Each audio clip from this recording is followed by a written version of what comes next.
to understand the human behavior or potential travelers, they don't pick destinations just from, oh, let me just point around in a map and, oh, boom, let's go there. They are looking right for this experience, this dream, this understanding of the life that they crave. You guys, I have been working on something for the last 6 months that has been such a giant project, but I'm so proud of it. I'm excited to announce that I've just released my book. It's called Touch Points, and it's the Destination Marketer's Guide to Brand Evaluation and Enhancement. And it is a comprehensive guide for destinations to look at their brand, evaluate what you've done, and make a very clear and detailed plan of action of how to fix it. And look, I'm biased, right? Because I wrote it, but I think it's so good. I think it's a great guide, and I'm really, really happy with how it turned out. And I wanted to tell you guys about it. It's available on Amazon. Search Touch Points by Adam Stoker, and you'll be able to get that book for your destination. And I think it's going to be, especially for anyone that is trying to look at their brand holistically, this is the book for you. So check it out. Hello, everyone, and welcome again to another special bonus coronavirus edition of the Destination Marketing Podcast. Unfortunately, we're having to do more and more of these because we want to make sure we're getting you the latest information and keeping you as updated as possible throughout this process. But today's going to be a fun episode, even though we're dealing with somewhat of a crisis in the industry. I am going to really enjoy today's episode. We've got a guest that we've actually had on before. This will be our first return appearance from a guest on the show, and his name is Josh Collins. He's with Streetsense. He was on almost a year ago. We were just talking about that. And Josh, welcome back to the show. Thanks, man. I'm glad to be here for sure. Yeah, we're excited to have you. I've seen a lot of thought leadership coming from you throughout this process, and that's one of the reasons I wanted to get you on the show, because if there was ever a time for leadership in the industry, it's now. And I think you've done a really nice job of that. And we're going to be talking a little bit today about the article that you wrote that I'll be referring to. And then some of the, you and I have had several conversations throughout this process and some of the things we're seeing in the industry.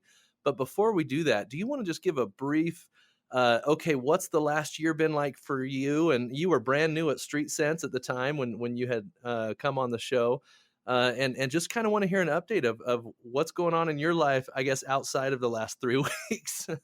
Yeah, I mean, it's like we're a new normal. We're in a new normal. We're in a new reality, right? So thinking back, it's like there's pre-corona, mid-corona, and then post-corona, right? I mean, I That's think right. that's our new normal. But And that used to be just a Friday night for some people, yeah, right? right, exactly. Dun-dun-dun, where's my sound effects here? Um, but no, it's been a busy year. It really has been a great year. And I want to be cautious in what those listening, and you might hear energy and you might hear excitement in my voice because I love connecting with people, and so this is a gift and a treat to be on this with you again. But I think I don't for any second, for any moment, want that to be misconstrued as a lack of empathy for the crisis of what we're going through. There's no doubt about it. We're dealing with difficult things, and real people are impacted. And I just have a tremendous amount of empathy and compassion for that. So while the year has been good, it's almost dwarfed by just the reality of what we're dealing with now. You know, what you just said, Josh, it just goes back to why I wanted you on the show, because I think in a time like this, it's okay to have some positivity and hope for the future. And our job, especially since we have a platform here with a lot of listeners, is, a lot of people are going through the negativity of this process. And even though yes, it's a tough situation, I think some of the reason that I really enjoy speaking with you is you have such a passion for the industry, and it really comes through in how you talk about what everybody needs to be doing right now. So no, not a lack of empathy by any means, but an excitement for how to seize this moment. And we'll also get into a video that you sent me and that we've talked about to seize this moment and make sure that no matter what and how long this moment lasts, that on the other side of it, that we come out stronger, right? And Yeah. that every single listener understands how to come out stronger. And anyway, I think that's just exactly what you said. It's not a lack of empathy. It's excitement and hope for making the best of whatever situation we're in. Yeah, I am a man of deep faith myself personally, and hope is a very real, tangible thing, not just some vague idea. But and so yes, always hopeful, always optimistic, believing in abundance and trusting in that. But it's still right. We are dealing with difficult times, and I'm cautious. I've noticed and I've caught myself. I have begun to be really cautious over trying to say, well, we're in unprecedented times, because I'm not sure when I would say that, I'm not sure it would mean the same thing to the user or to the person on the other end listening right now. And so, in some ways, yes, we are in unprecedented times, but in many ways, we're not. In many ways, we have, as a industry, certainly, but as humans, we have encountered uh, tragedy and crisis and trauma. We have endured trauma before. Yes. And so we do have a lot to draw upon. A lot of resources, internal, external resources to draw upon.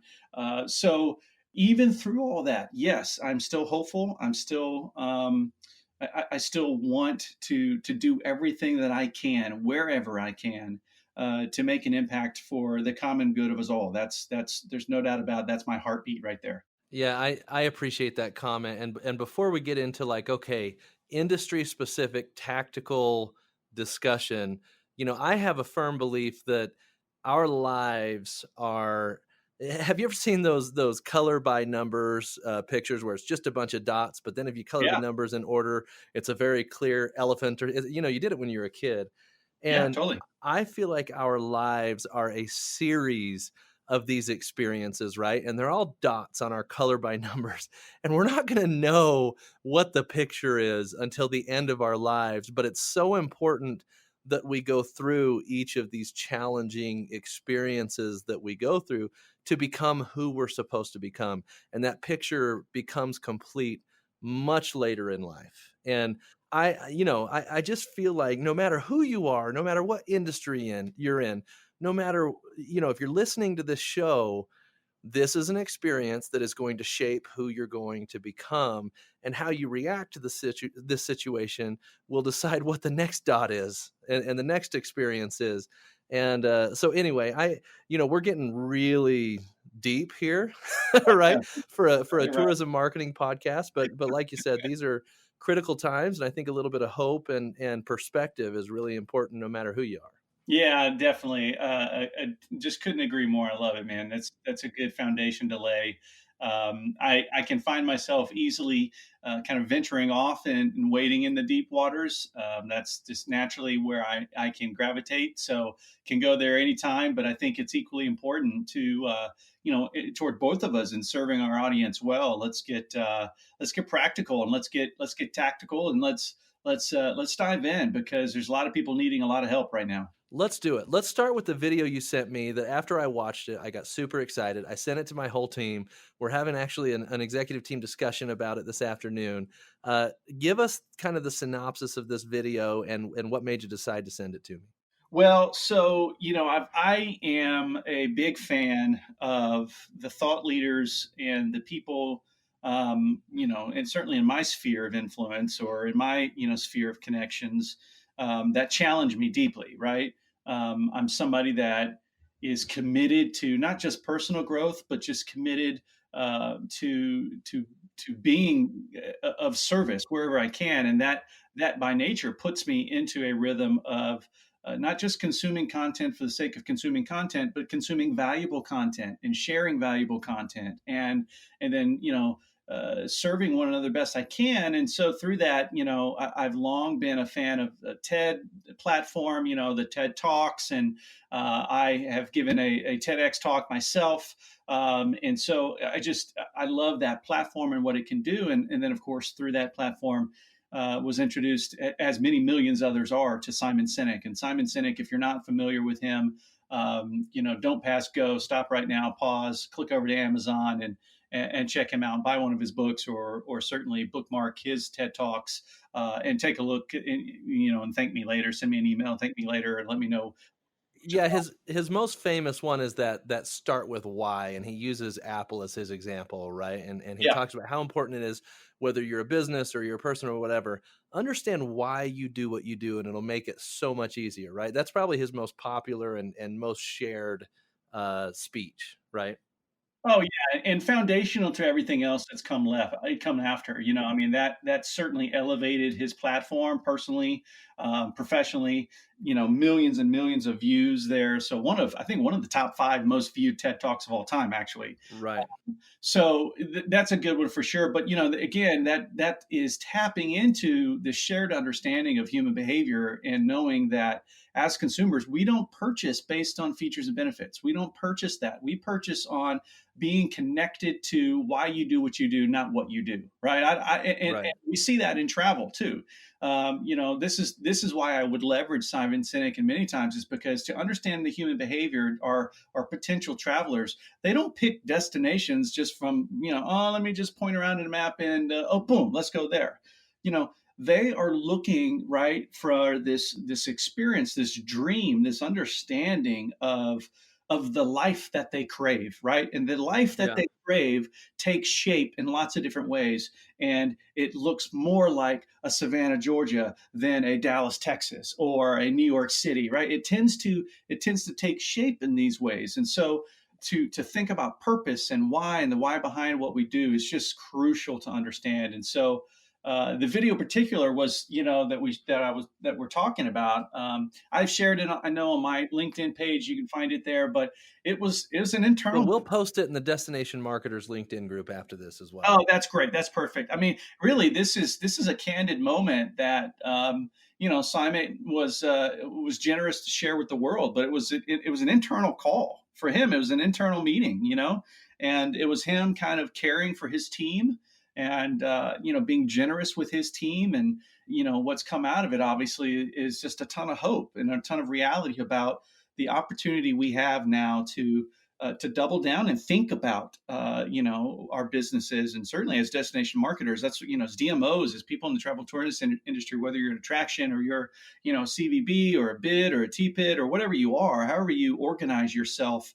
The end of the day, the common mission that we can rally around is, we're trying to cultivate a quality of life, a vibrancy for our destination that everyone benefits.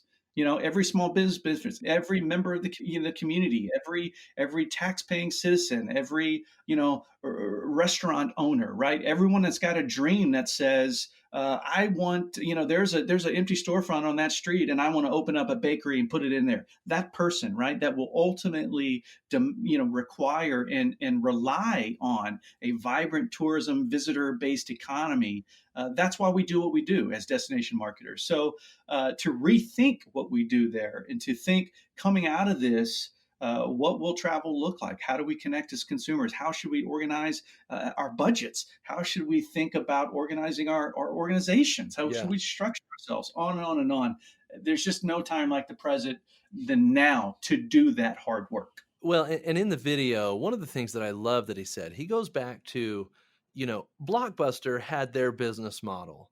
And when the internet kind of really came along and streaming became such a valuable thing for the video industry, Blockbuster refused to innovate.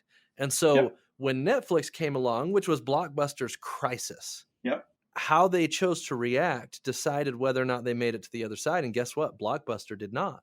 And so as he goes through that, he looks at his team and he says, "You guys, if we come out of this as the same organization that we were before, we will not succeed. We're more Blockbuster than Netflix in that scenario." That's And I loved that because it's so true. Every time you get a major crisis or a difficult situation, how you choose to pivot or react or change or innovate in that process decides your success on the other side. Which goes back to why I wanted to have you on the show, because it's very clear that you're taking a leadership stance in this, and you're asking for innovation. We'll get into your article here in just a second, but I just loved that point of the video that he really pointed out. Yeah, that was so it's such a poignant moment to go, that's where we are, right? I mean, and again, and some of knowing where we're going certainly starts with better understanding where we are, right? We all walk into the wayfinding, and you look at the wayfinding map at the mall or wherever, and you go, "You are here." Well, without that, "You are here," you're kind of looking at a big thing. You're a little aimless. You're a little lost, right? I mean, gosh, we could bust out all the cheesy GPS metaphors in the Yeah, world from public speakers everywhere there, but essentially to understand where we're going, you got to really better identify where we are. And we are in a crisis. We are in a moment of scarcity in some ways. And through that, we can actually gain greater clarity. We really can gain greater clarity about where we need to go. absolutely. Well, yeah, we'll post that video so that everybody can watch it. It's 6 minutes that will be some of the most valuable 6 minutes you'll spend this week. I can promise you that. Maybe more valuable than your time listening to me and Josh talk to each other, but we'll see. um, There's no question about that. Um, Josh, you wrote this article, and I want to get to this. I love your personality comes through in this article, and the passion you have for the industry comes through. And I love that you start with Esther, you get then to Helen Keller, and you talk about this concept of barn raising. So tell me what made you write this article, and then give us kind of the overall. What is barn raising, and how does it apply to destinations?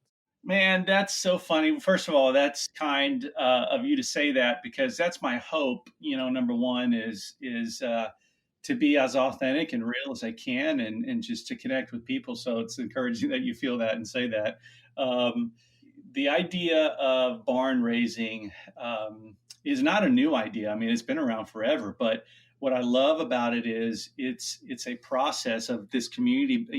Certainly you can see it still practiced today in Amish communities and really tight knit communities around the country. But the idea of barn raising is just community collectively banding together for the common good of one another, right? And the barn essentially, the term comes from mid-century 1800s, 1900s, early whatever. The barn is everything, right? The barn is where you store your food.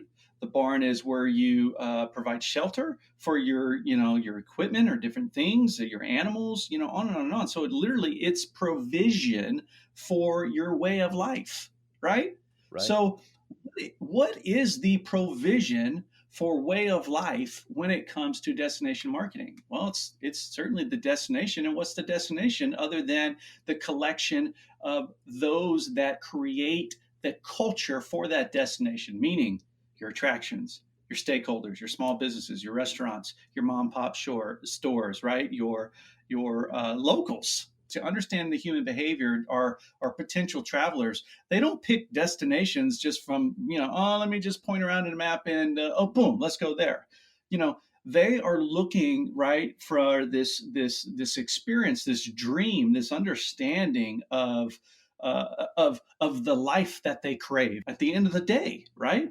Those that have picked by their lives, their very lives, they have picked this place to live, this place to plant their flag, raise their family, and create culture together. That's the product, right? So that is the way of life, and so barn raising to me is the opportunity to rethink and reimagine our destinations and understand how to respond in a time like this. In other words. Yeah. I love that you mentioned that the provision, it's the businesses that have supported the destination for years. As destination marketers, we have leveraged the small businesses that provide the customer experience for visitors in all of our marketing. And now, instead of our job being to leverage that to get more people to come, our job is to ensure that those businesses are still there to provide that customer experience on the other side of this thing. And it used to be, we're generating revenue for the county or for the destination or the city, depending on how each one is structured. And now it's survival mode, right? And I think it's a great callback, Josh, with this concept of barn raising. It's a great callback to, we're in this together, and my customer experience would not be the same without that dining establishment that just lost 80% of its revenue.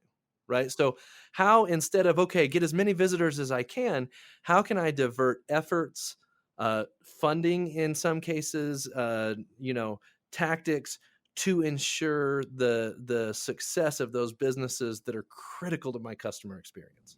Yeah, I mean, I know there's only so much and so much time right now to kind of flesh this out, and there's probably differing points of views on either side of it, right? As far as how you flesh this out and what do we do with our funding? Well, by law, we can only do this, right, or whatever. And I go, yes, I pause to the and I say, yes, I understand there are limits and there are certain institutional gravities in place, right?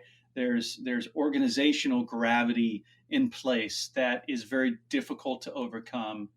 But I would say what we're dealing right now is inviting us back to the way, the wayfinder, you are here. We are being invited into a moment to really take seriously and rethink these things. So maybe, in fact, those institutional gravities need to change. Maybe, in fact, they need to evolve if we're going to come out on the other side. And as you mentioned, not be the blockbuster of this moment for So it's important, and there's lots more that we can talk about there too. So I don't want, I know I've seen some people, and I've even gotten some comments and feedback going, well, but that shouldn't be our focus, and that's not why, they in a way they've said that's not why we exist.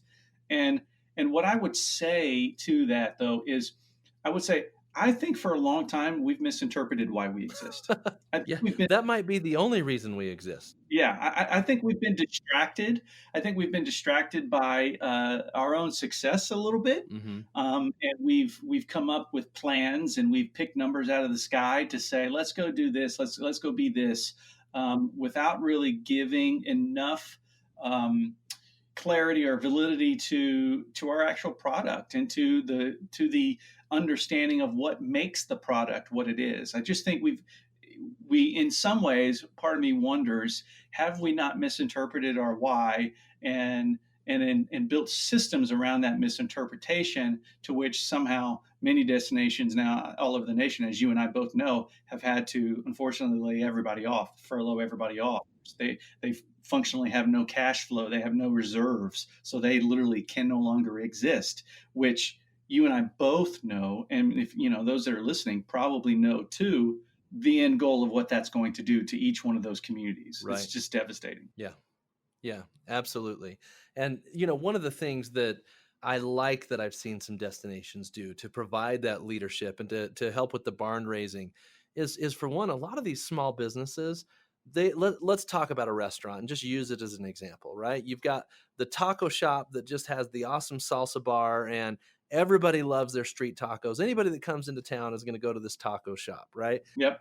They are probably not super in tune with what the SBA is coming out with, this CARES Act that just passed. They don't know where to go to get the information. It's not like they're on the email distribution list for the SBA. I saw Cal Travel actually shared, and I think they shared Destinations International's resource center, but they sent it out to their entire email list and said, look, here's everything you need if you need this loan the Fed is offering right now.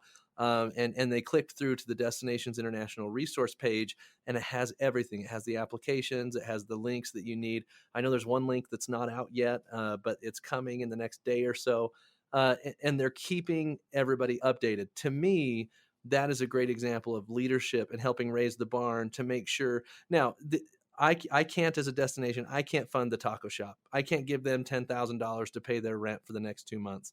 But what I can do is be a leader and give them the resources and help them find the resources to receive funding so they do make it through. Well, you're exactly right, and you may be listening to this now, and you go, "Oh, well, that's a no-brainer. That should easily be happening." But I can tell you firsthand, there are so many destinations out there that, frankly, they don't have a mechanism in place to communicate with their locals, or a mechanism in place to communicate with their stakeholders or restaurants or whatever. They have none of that infrastructure in place, right? So the very real world practical things that we're talking about with this restaurant, this hypothetical restaurant,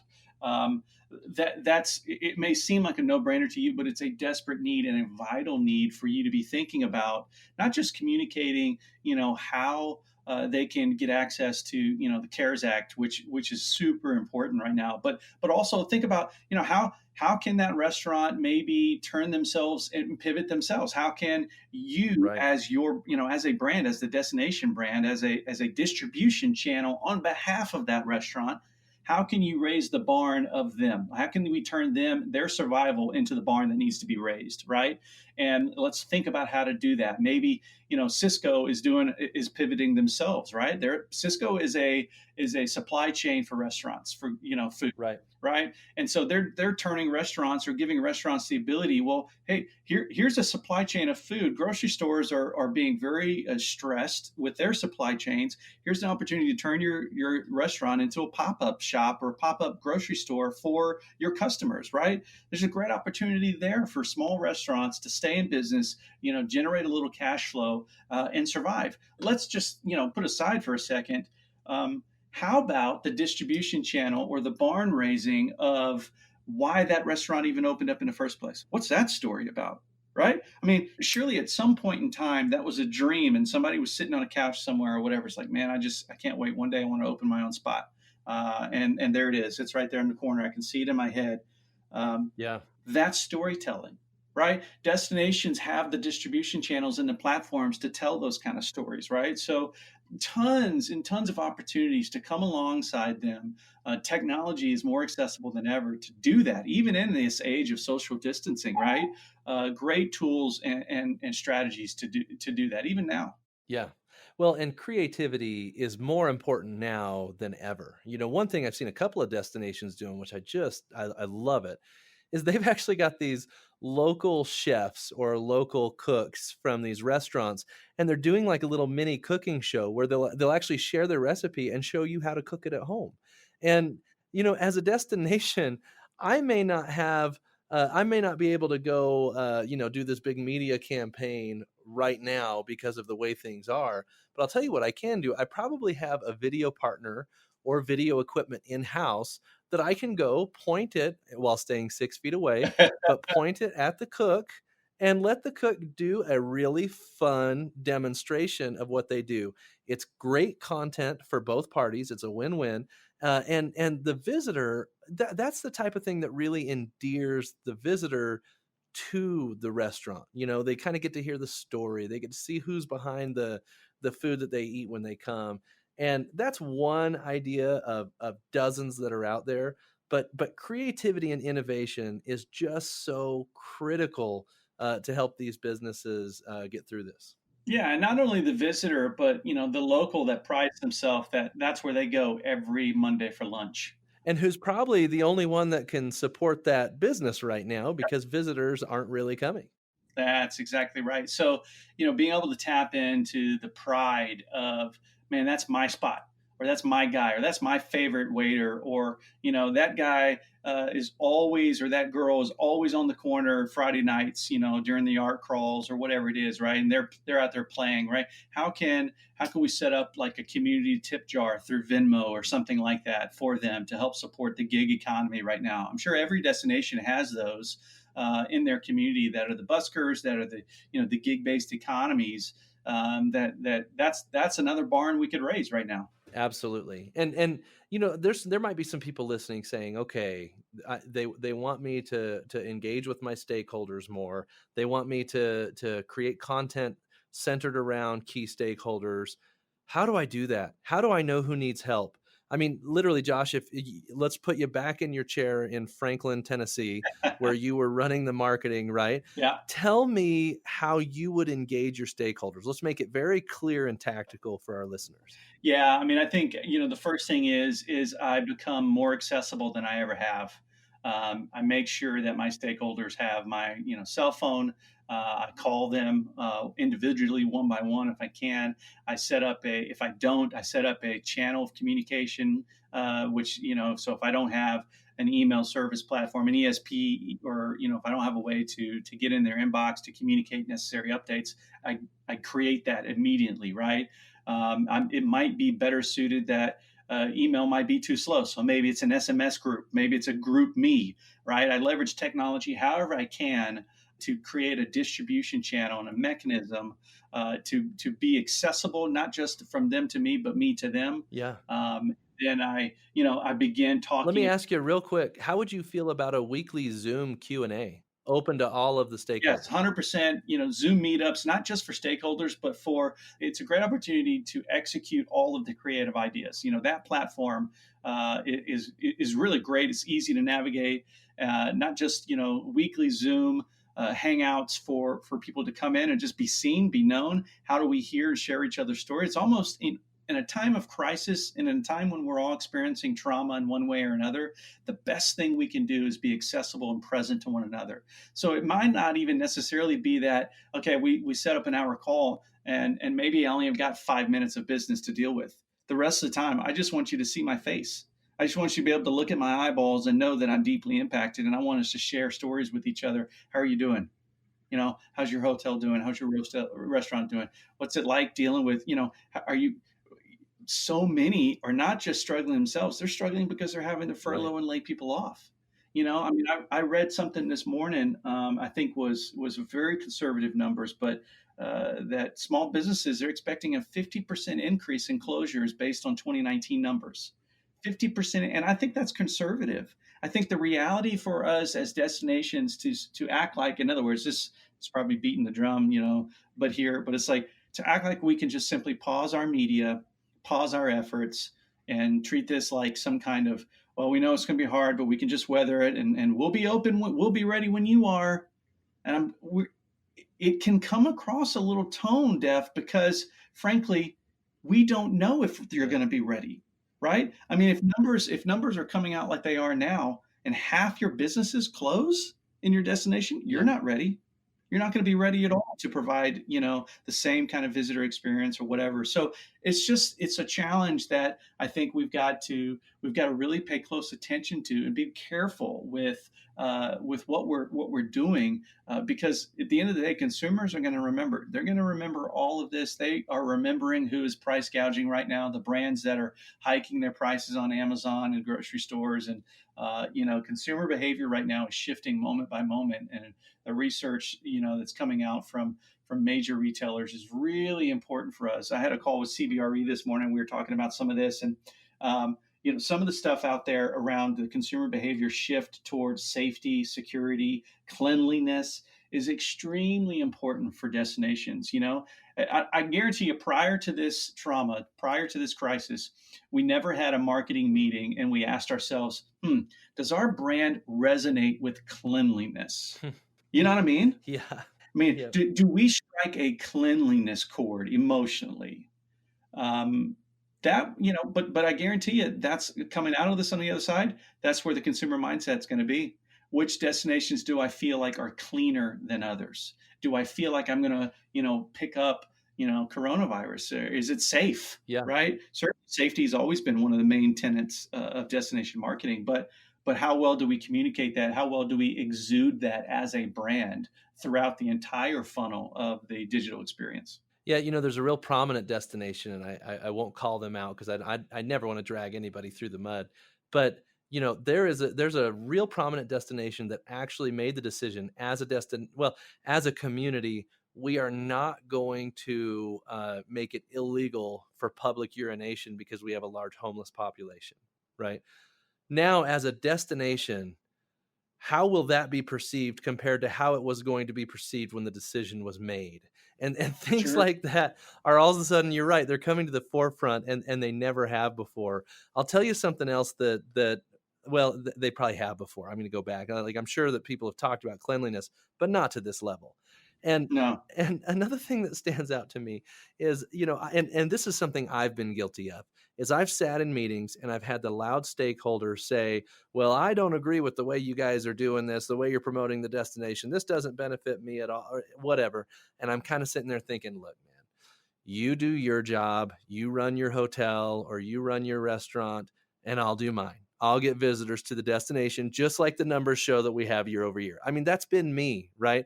And now I feel like we've ignore is probably a strong word, but maybe some of these voices that have said, "What is the destination doing for me? I don't know what the destination is doing for me."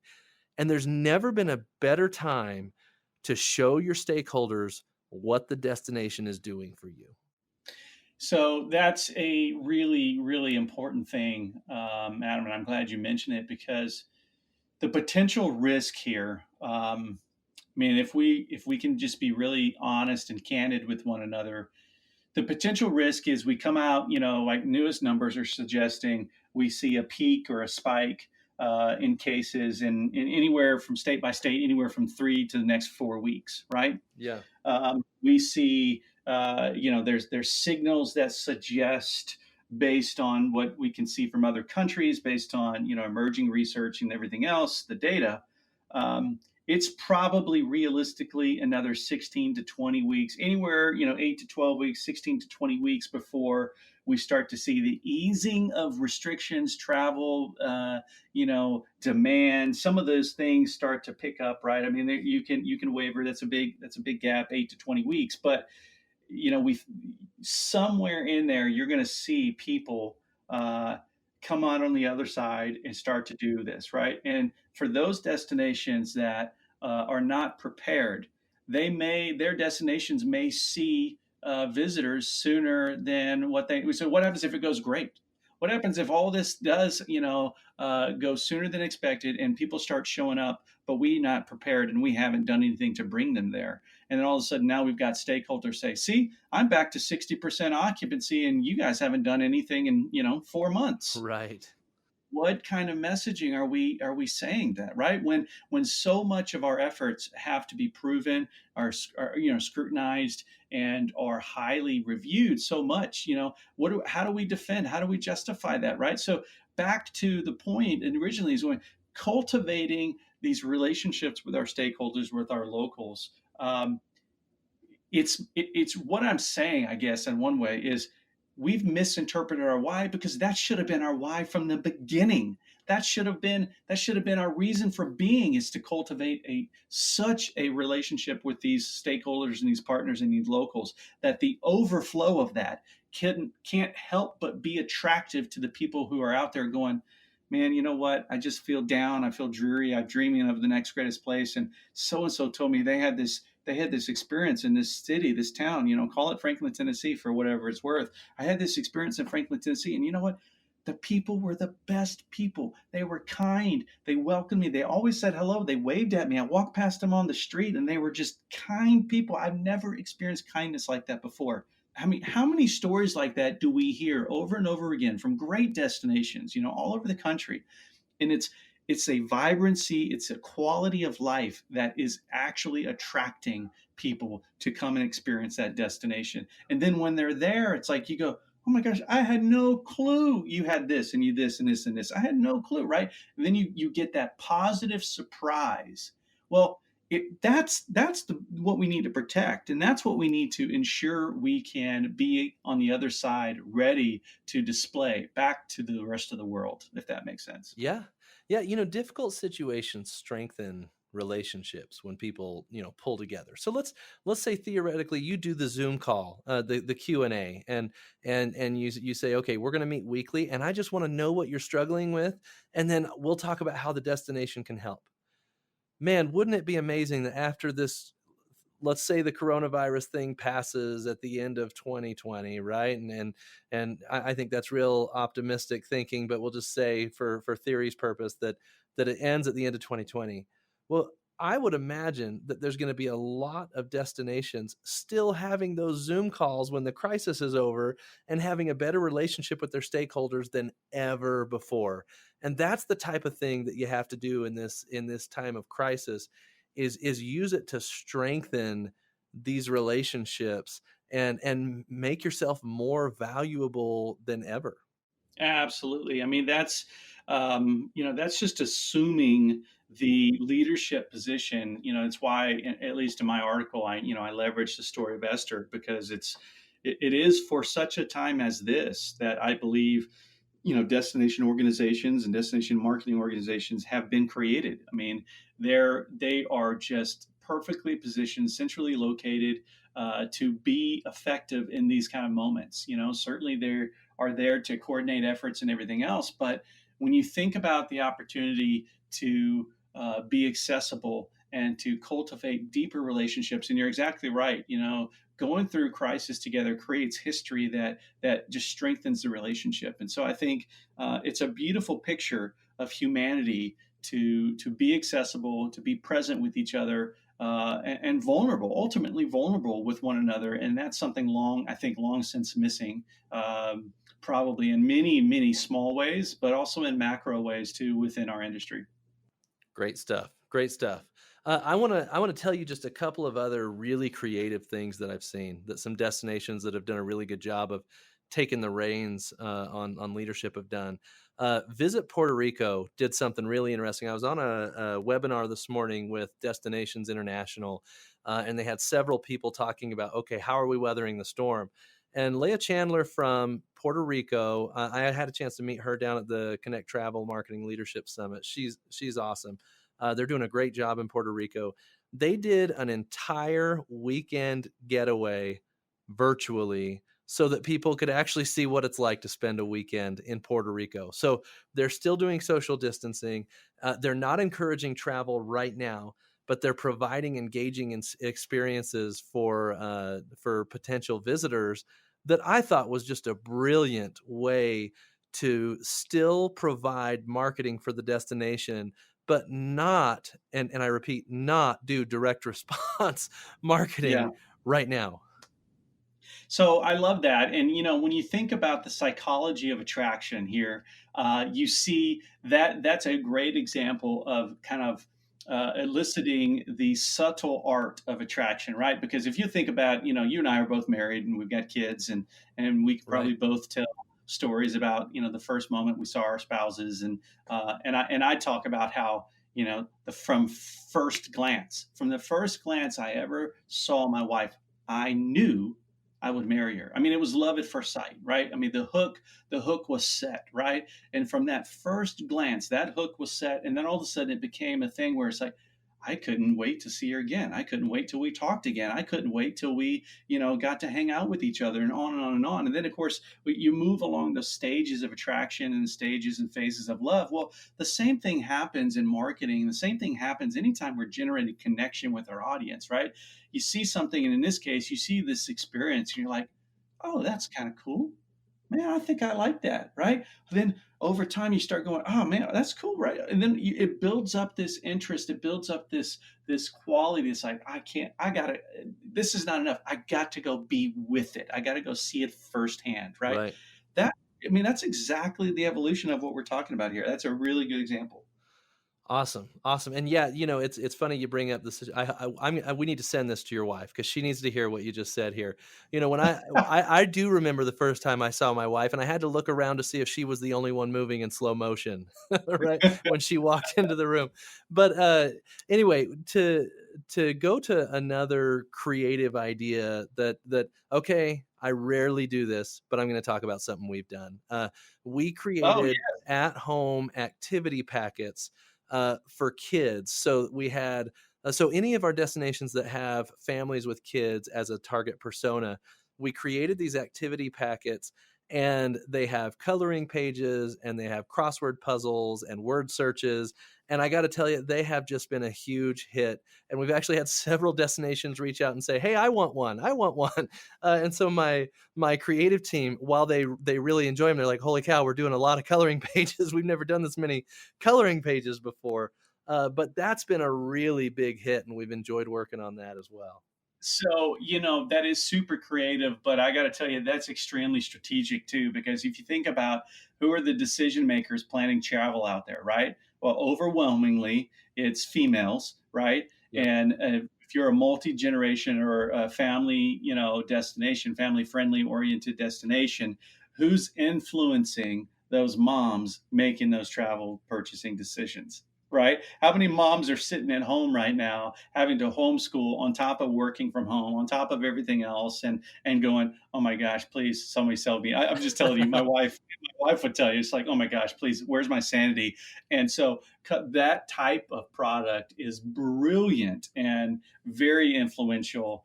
to helping create connection with your potential future visitor, on top of just generating pride locally for those that are in your backyard. Absolutely. Yeah, it's been a lot of fun to work on those, and yeah, even my wife who sees our stuff all the time is like, yeah, I need my kids coloring that stuff for a couple hours so I can close my eyes for a minute. Tell me, Josh, what are some other things that you've seen, specific tactics that destinations have been doing that's been making a difference? Well, I love my buddy Jeff from Visit Indy, and they did a great T-shirt campaign and generated a lot of pride. Sold over 10,000 T-shirts, I believe, all raising funds toward back to their local nonprofit there or something like that. I've heard actually just this morning I heard of two other destinations. I won't spoil that what's coming from them, but are working to develop community funds in partnership with some local organizations as a way of supporting local restaurants, right, and stuff like that. So a lot of fundraising initiatives there. Another great opportunity that I saw was somebody doing the behind the scenes kind of virtual tours. Fairfax, Virginia is a great example of this. What they have from a virtual tour standpoint is probably unlike any other destination in America.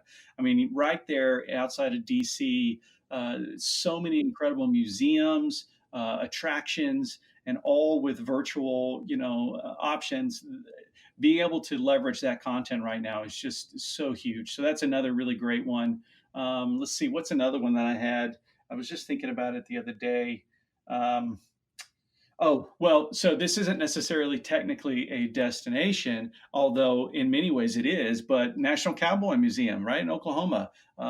Seth from marketing turning over the reins to security guard Tim, I think it is, right, to take over social, Oh right? yeah, so This. good. So I won't let the cat out of the bag here, but Seth is actually a really good buddy of mine, and I couldn't be prouder of his work during this time because, to take something from a relatively obscure situation, and I mean his growth on Twitter alone is just been amazing and all organic. I mean he's got Board Panda, he's got Entertainment Tonight, he's had Wall Street Journal, so many massive press hits, and of course you've got just this kind of coalescing around something that we're all bored, we're all sitting consuming more content now than ever, so something to distract us, something to even unite us in an endearing way has been really powerful, and it's paid off huge for National Cowboy Museum. Oh, it's been so fun to watch that Twitter account, and they couldn't have picked a more charming